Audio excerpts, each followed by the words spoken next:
എങ്ങനെയാ സാറിന്റെ ഒരു പഠിത്തം, ഇപ്പൊ ഈ രാഷ്ട്രീയത്തിന്റെ ഇടയിലുള്ള ഒരു ലൈഫ്, അപ്പന്റെ ഒരു ലൈഫ്, പക്ഷെ പഠിത്തം നിങ്ങളുടെ ഒക്കെ?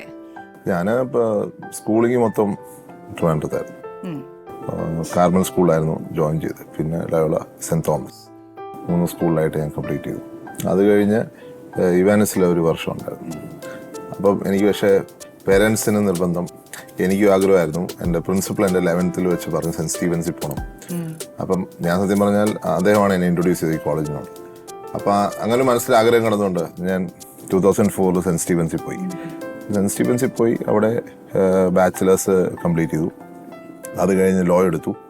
ലോ കഴിഞ്ഞ് മാസ്റ്റേഴ്സ് ഹിസ്റ്ററി എടുത്തു.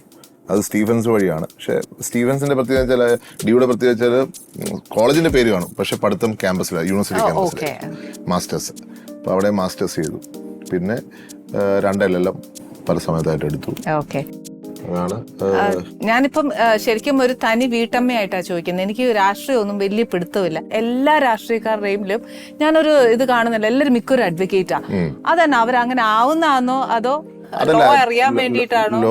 ലോ എന്ന് പറഞ്ഞൊരു പ്രൊഫഷന് അതിന്റെ ഒരു അർത്ഥവ്യാപ്തി ഭയങ്കരമാണ്. അപ്പം ലോ ഇരുന്നുകൊണ്ട് തന്നെ പൊളിറ്റിക്സ് നമുക്ക് ചെയ്യാൻ പറ്റും. അപ്പം പൊളിറ്റിക്സ് എന്ന പ്രൊഫഷന് ഇൻകം ഇല്ലാത്തൊരു പ്രൊഫഷനാണ്. അപ്പം അതിനെ ലോ സഹായിക്കുന്ന ഒരു കാര്യമാണ്. ഇപ്പം നമ്മളിപ്പോൾ ഡോക്ടറാണെങ്കിൽ ഫുൾ ടൈം അത്ര എളുപ്പമല്ല എൻ്റെ കൂട്ടത്തിൽ പൊളിറ്റിക്സ് ചെയ്യുക. ലോയിലെ പഠനം നമുക്ക് മാനേജ് ചെയ്യാവുന്ന പഠനമാണ്. ഇച്ചിരി ലോജിക്കും കാര്യങ്ങളൊക്കെ അറിയാമെങ്കിൽ നമുക്ക് ഒരു വിധം പിടിച്ചിരിക്കാം. അതിന് ഡോക്ടർ പോലെ ഒന്നും പഠിക്കണ്ട, അത്രയും പഠിക്കണ്ട. അതാണ് എനിക്ക് പഠിക്കാൻ. എങ്ങനെയായിരുന്നു? സത്യം പറഞ്ഞാൽ ലോയ്ക്ക് പോയതല്ല. ഞാൻ അരമണിക്കൂർ മാത്രമേ പഠിച്ചുള്ളൂ. എനിക്ക് അതിനകത്തൊരു 360 റാങ്ക് കിട്ടി, മെയിൻ സെന്ററും കിട്ടി. അതുകൊണ്ട് മാത്രമേ എനിക്ക് തന്നെ അറിയാലോ, അതുകൊണ്ടാണ് ഞാൻ അതങ്ങ് എടുത്തത്. പക്ഷെ അതിന് ജെഎൻയു പോണെന്ന് നടന്നുമില്ല. അപ്പം ഇത് വന്നപ്പോഴത്തേക്ക് കാരണം എനിക്കൊരു ആപ്റ്റിറ്റ്യൂഡ് ഉണ്ടെന്നുള്ളത് തോന്നൽ വന്നു. അപ്പൊ ഈ കോളേജ് ലൈഫിലൊക്കെ പൊളിറ്റിക്സ് ഉണ്ടായിരുന്നു? പിന്നെ കോളേജ് ലൈഫിൽ അതിനു മുമ്പ് അല്ല, ഞാൻ ഇവാനസിലെ ഒരു വർഷം KSU. ഡൽഹി ഞാൻ സ്റ്റീഫൻസി വന്നപ്പോൾ സ്റ്റീഫൻസി KSU എന്നുള്ളത് പൊളിറ്റിക്സ് ഇല്ല, AVP അങ്ങനെയൊന്നുമില്ല. അവിടെ പൊളിറ്റിക്സ് ഇല്ലാത്തൊരു രാഷ്ട്രീയമാണ്. അപ്പൊ ഞാൻ ഇലക്ഷൻ മത്സരിച്ചപ്പോൾ എല്ലാ പാർട്ടിപ്പെട്ടവരും എൻ്റെ കൂട്ടത്തിലുണ്ടായിരുന്നു. സോ ഏത് അഫിലിയേഷൻ ഉള്ളവർ, BJP ആണ്, CPM ആണ്, അങ്ങനെ ഒരു രാഷ്ട്രീയം നോക്കിയിട്ടല്ല അവിടെ. നമ്മൾ ഫ്രണ്ട്ലി ബേസിലുള്ള ഇലക്ഷനാണ്. അപ്പം ആ ഇലക്ഷന് എനിക്കൊരു 110 വോട്ടിന്റെ മാർജിൻ, എൻ്റെ 3 വർഷത്തെ ഏറ്റവും വലിയ മാർജിൻ അതായിരുന്നു. ഈ മാർജിൻ കിട്ടുക എന്ന് പറയുന്നത് ഇറ്റ്സ് നോട്ട് സോ ഈസി. പക്ഷെ എന്നാൽ ഈ മാർജിൻ കിട്ടുക എന്നുള്ള ഒരു മാതൃക എന്ന് പറയുന്ന ഒരു സാധനമല്ലോ, ഒരു സാധനം നമുക്ക് അതിന്റെ ബാക്കിൽ വർക്ക് ചെയ്യണമല്ലോ, ബാക്കപ്പ് ഉണ്ടല്ലോ. ഈ ബാക്കപ്പ് ശരിക്കും അപ്പന്റെ കുറച്ചൊക്കെ കണ്ടുപിടിക്കുന്നതാണോ, അതല്ല കുഞ്ഞുനാൾ മുതലേ ഇത് കണ്ടിട്ടൊരു ശീലമൊക്കെ നമുക്ക് അതിന്റെ വേ ഓഫ് രീതി അറിയാം? ഞാൻ സത്യം സ്റ്റീവൻസിൽ പോയപ്പോൾ ഇലക്ഷൻ മത്സരിക്കണമെന്ന് ആലോചിച്ചതല്ല. നമ്മൾ പഠനം ബേസ് ചെയ്ത് പോയതാണ്. പക്ഷെ അവിടെ ചെന്ന് കുറച്ച് കഴിഞ്ഞപ്പോൾ നാച്ചുറലി അവിടുത്തെ പൊളിറ്റിക്സിനോട് നമ്മളങ്ങ് ഇടപഴകി, നമ്മളങ്ങനെ അവിടുത്തെ പങ്കാളിയായി. പിന്നെ ശശി തരൂർ അവിടുത്തെ പ്രസിഡന്റായിരുന്നു. അപ്പൊ അതാണ് നമ്മുടെ ഇൻസ്പിറേഷൻ. പുള്ളിയാകുമ്പോൾ നമുക്കൊരു ആഗ്രഹം, അദ്ദേഹത്തെ പോലെ നമുക്ക് നിൽക്കണം എന്നുള്ളൊരു ആഗ്രഹം വന്നു. അങ്ങനെ ഇലക്ഷൻ മത്സരിച്ചു.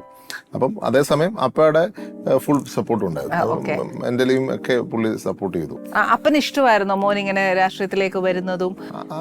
അങ്ങനെ ഇഷ്ടമോ ഇഷ്ടക്കേടൊന്നും പറഞ്ഞിട്ടില്ല, അപ്പം ചോദിച്ചിട്ടില്ല. അല്ല, നമ്മൾക്ക് എല്ലാവർക്കും നമ്മുടെ ചോയ്സ് തന്നിട്ടുണ്ട്. ഒരാളെയും ഒന്നിനും ഫോഴ്സ് ചെയ്യാറില്ല, സ്റ്റോപ്പ് ചെയ്തിട്ടുമില്ല, ഇതുമില്ല. പക്ഷെ പിന്തുണച്ചോന്ന് ചോദിച്ചാൽ പിന്തുണയ്ക്കേണ്ട ചില സാഹചര്യം പിന്തുണച്ചിട്ടില്ല. ഒരു ഐഡിയോളജി ഉണ്ട് അദ്ദേഹത്തിന്. ആ ഐഡിയോളജി വിട്ട് അങ്ങോട്ടും ഇങ്ങോട്ടും മാറില്ല. That was very sure. അപ്പം ദേഷ്യപ്പെടുവോ? വളരെ റെയർ ആയിട്ട് മാത്രമേ. അപ്പം നേരത്തെ കാര്യം മുൻകൂട്ടി എല്ലാം പറഞ്ഞു തരും? ചില കാര്യങ്ങൾ പറഞ്ഞുതരും, എല്ലാ കാര്യങ്ങളും പറയല. അതെല്ലാം നമ്മൾ അദ്ദേഹത്തെ കണ്ട് മനസ്സിലാക്കണം. ഞാൻ ഈ ചോദിക്കാൻ കാര്യം എന്താണെന്ന് വെച്ചാൽ, ഇപ്പൊ പൊതുവെ സാർ ഇപ്പം രാഷ്ട്രീയത്തിലേക്ക് വന്നു.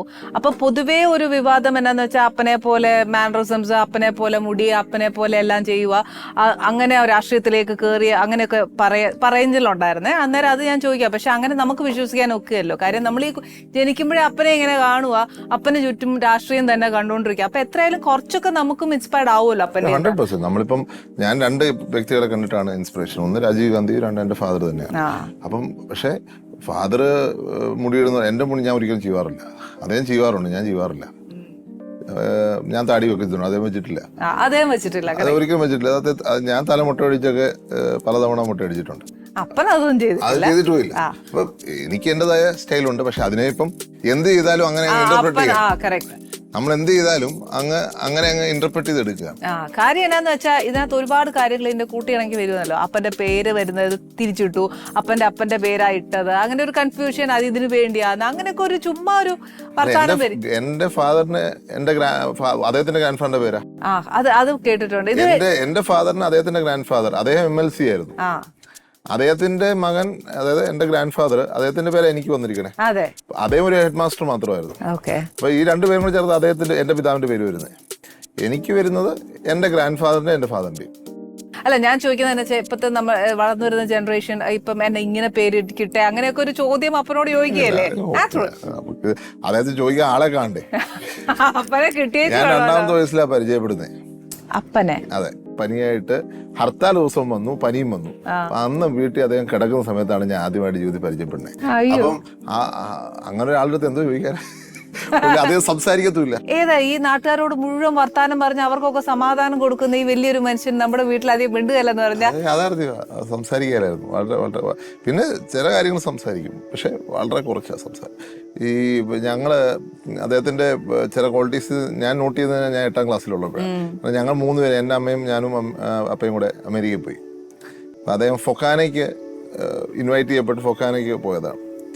അങ്ങനെ പോയപ്പോഴാണ് ആദ്യമായിട്ട് ഞാനിത് ശ്രദ്ധിക്കുന്നത്. പുള്ളി വണ്ടി കയറി അപ്പം ഉറങ്ങും.